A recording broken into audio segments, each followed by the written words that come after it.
Hi, everyone. Good morning. Nicole Benson here. Thanks for catching me on the replay. I'm super excited to share with you this morning about EFT or tapping. And this is an acupressure technique that is something that is super, super easy to do. Very, very effective. Something that your kids could do, you can do it anywhere, anytime. And it helps with a whole host of different issues from physical problems such as headache, weight management, seizure, what else? Physical pain, trouble sleeping, really any kind of physical issue this can help with.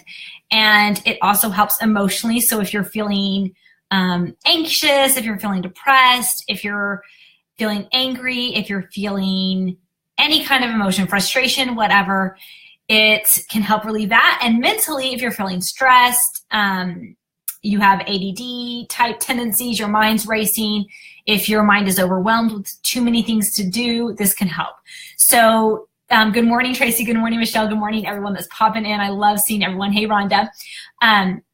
So this is a super easy technique. If you haven't, look in our Holistically Empowered group and you will see an image, a chart that shows you the tapping points. This can be something that's super useful to print off or to save on your phone, because once you know the points, then it's really easy. Now, EFT is a little bit more specific style of tapping, and I put both terms in there because some people hear it as EFT or emotion freedom technique. Some people know it as tapping. To me, they're kind of the same thing. I know there's some slight differences, but basically we are tapping on acupressure points and helping reset our limbic system. So the way that tapping works is as we tap on these different points, as we're talking about different things that might create stress or an emotional response, we are basically telling our limbic system or our emotion center to calm down. You don't need to freak out. We can calm down. We can chill out. We can heal. We can balance. We don't need to be in fight or flight mode. We don't need to be freaking out. We can deal with this. And so that's kind of the message that it sends, and it sets a reset for your nervous system, for your limbic system, and it works just beautifully. It's awesome, awesome, awesome. I love it. So I'm going to show you the basic gamut of tapping. Now you can change this up.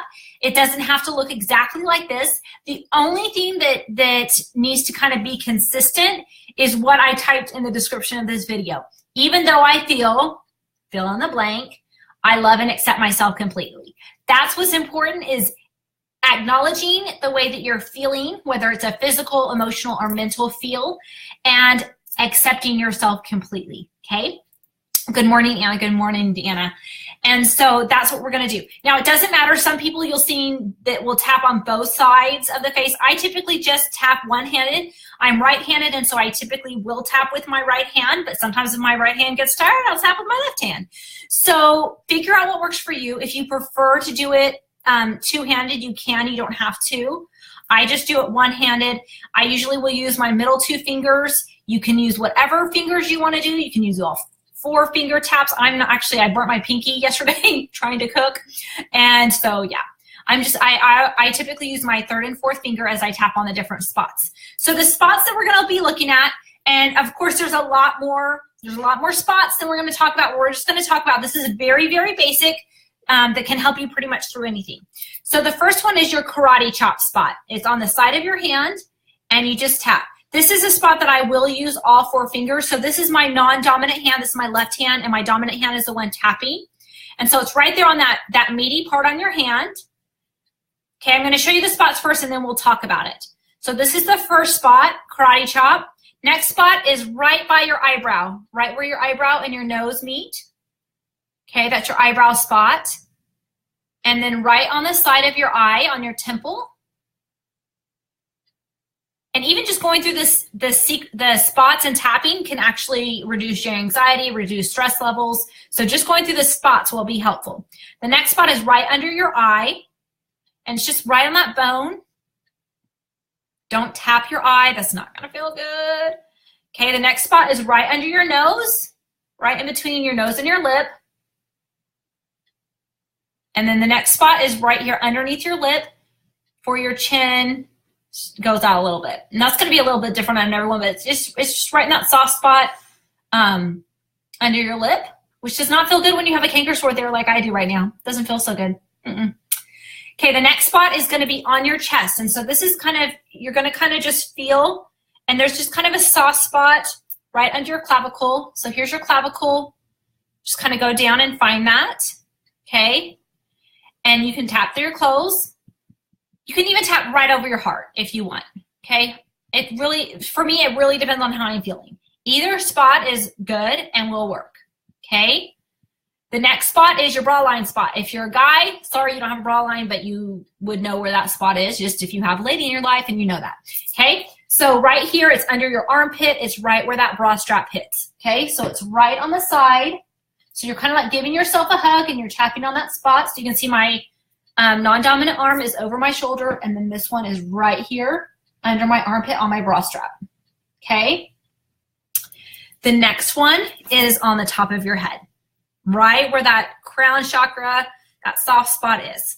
So those are the main spots. There's other spots. So on the chart has other spots, but we're not going to talk about those today. We're just going to keep this very simple. So the basic gist of what you're going to do as you're doing this is you're going to be talking through how you're feeling. So we're going to talk about, I'm going to use an example on myself. I've had a very full couple weeks, and they're good full, like lots of good things are happening, but I'm getting a little stressed because I've got a lot to do. I've got several different post-its of like, you need to test for these people and you need to do this for this kid. And so I'm a little overwhelmed with my to-do list, but it's good. They're good to-do lists, ones that I love. And so, but I'm still a little stressed. Okay. So we're going to start out on the hand. So I have so much to do this week and next week and this whole month. I'm a little stressed out. Okay. So I'm just talking about what I'm feeling. Okay. So this can look like whatever you want. I'm going to go to and I just kind of go to my next spot as I kind of finish a sentence or two. You can kind of intuitively tap where you need to as well. So those who like super structure, I'm sorry, this is not going to be super structured. These lists are making me feel a little anxious. I'm feeling overwhelmed with how much I need to do. I'm excited to do it all, but I just don't see how I'm going to have the time to do everything that I want to do and need to do.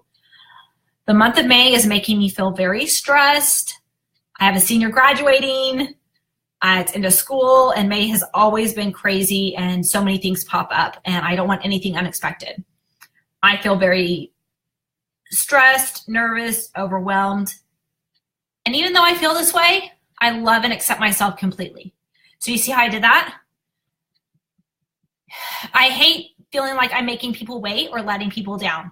That hurts my heart, and I don't like it.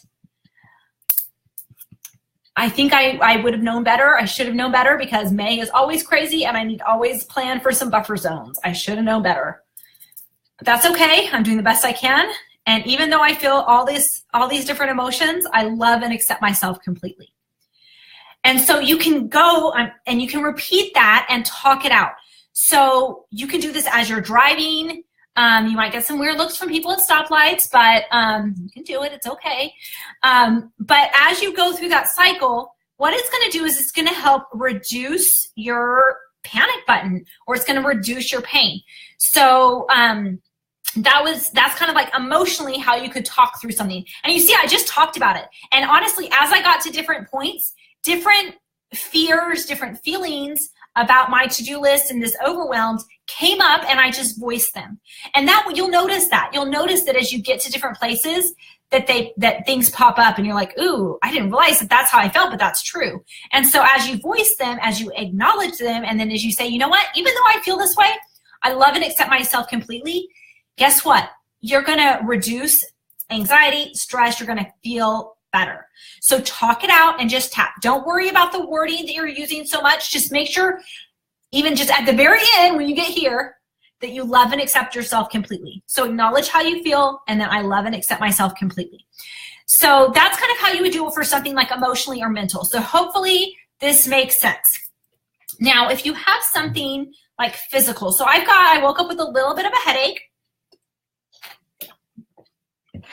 And it's kind of gone away a little bit as I had breakfast this morning, but it's still kind of there.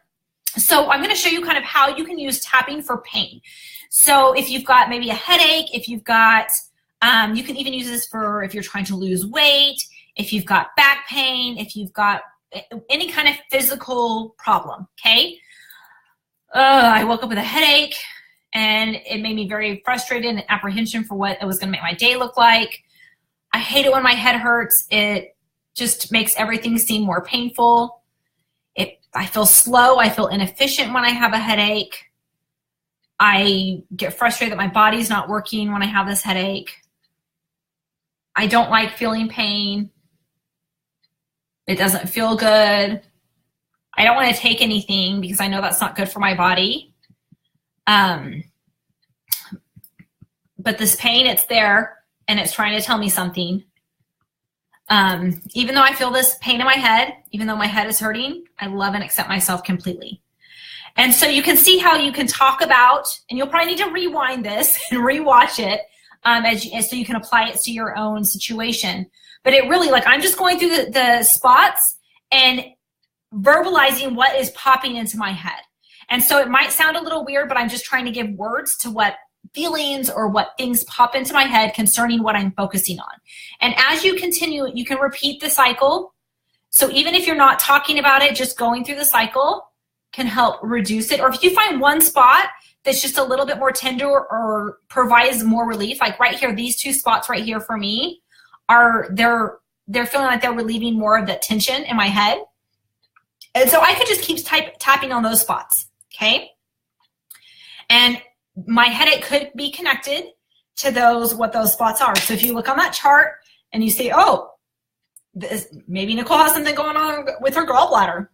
I could, because this spot can be connected to the gallbladder. So it really, this is also like, I just don't understand. I can't wrap my head around it. I can't understand why this is this way or why I'm going through this. It's my dog dreaming in the background. That's awesome. At least he's not barking. He was barking the other day. Like here, it's like, I don't want to see what's going on. I don't want to see the situation. I can't, I'm just not seeing what I need to see. And so different spots will be more prevalent for different ways that you're feeling. So if you are drawn to stay at a certain spot for a while, stay at that spot for a while. There's nothing wrong with staying there. But as you do, if you go through the gamut, so karate chop, eyebrow, temple, under eye, as you go through the gamut, you want to tap at least like 7 to 10 times on each spot, okay? And I'm not counting. I'm just tapping, okay? Underarm, on bra strap, and top of head, okay? So practice that gamut. Don't even worry about the words as you are practicing today and the next few days. I want you just to practice going through that cycle. And as you do that, you'll notice that your body will start, oh, okay, we're good, we're safe, we're good. So just go through these points and it can help reduce or soothe whatever you're struggling with. Okay, so the concept behind this is as you accept, as you lean into, as you acknowledge the struggle, whatever that struggle is, be it a physical struggle, a mental struggle, or an emotional struggle, as you accept it, as you lean into it, as you acknowledge it, your body's not going to fight it anymore. Because a lot of the stuff that we're going through is because our body is fighting against it, because logically it shouldn't be there, or it doesn't make sense, or we should know better. But we're feeling that way for a reason. Our body's trying to tell us something. So as we acknowledge it, as we say, you know what, even though I have this headache, I love and accept myself completely and truly mean it. Now that's going to be harder. Like if you're dealing with some self-esteem issues, I know for me when I was dealing with a lot of self-worth issues, getting to the point where I'm a terrible person, I hate myself, like all those negative voices that we get in our head, right? And then getting to the point where you have to say, even though I feel this way, I love and accept myself completely. It's almost having to choke those words out. It can be really, really hard to say sometimes. But the more you do this, the more it is safe to love and accept yourself. And as we love and accept ourselves, as imperfect as we are, stuff can heal. Stuff can get into balance because we're not fighting against it anymore. Does that make sense? So Tapping is super easy. It's not hard. It's something that anybody can do. And so even if you just teach your kid, okay, if you're feeling stressed out or you're feeling anxious, you can tap and just kind of show them a few of the points. It's not like, it really is not rocket science, and there's not an exact way to do it. And if you find just a spot on your body, because there's lots of different points. Like sometimes right behind my head, like on that occipital ridge, I'll tap right there if I have a real bad headache, and it makes a big difference. Sometimes, like if I'm having a hard time, like I'm hearing news I don't want to hear, or I'm having to listen to something I don't want to listen to, or I'm not feeling heard, I will tap around my ears. Okay? So you can just kind of figure out what you need. Now, most spots are going to be torso and head, of course, but there's spots on the fingers, there's spots on the back of the hand, there's spots for the liver, there's lots of different spots. So tapping just in and of itself on an acupressure point will bring some relief. So if you're like, you kind of maybe see or feel yourself tapping in a specific spot, go with it, because it is going to help your nervous system, it's going to help your limbic system, and it's going to help everything kind of reset. So think of tapping as a reset button. It helps you accept what is and move through it instead of fighting against it. Because as we fight against something, there's a struggle, right? And when struggles are happening, strength happens. And so you're giving more strength as you struggle against something. So as you accept it, as you lean into it, and tapping is a great way to do this, you give that thing permission to release and to weaken and to go away. But as we fight against something, it strengthens. So guys, see what areas you can apply that principle to in your life, because it is so true. The more you fight against something, the stronger it's going to be, and the more prevalent it's going to be in your life. So have fun tapping, practice, share with me in the group today and over the next few days your experiences and what you're trying to tap for. And we'll see if any other tutorials come up this week. And I hope you have a great week. And I think I'm caught up on all the polarity testing that was requested. If you did not get your polarity checked, you're still welcome to post within the group, and I will be happy to check that for you. So guys, have a great week, and we'll talk to you soon. Bye-bye.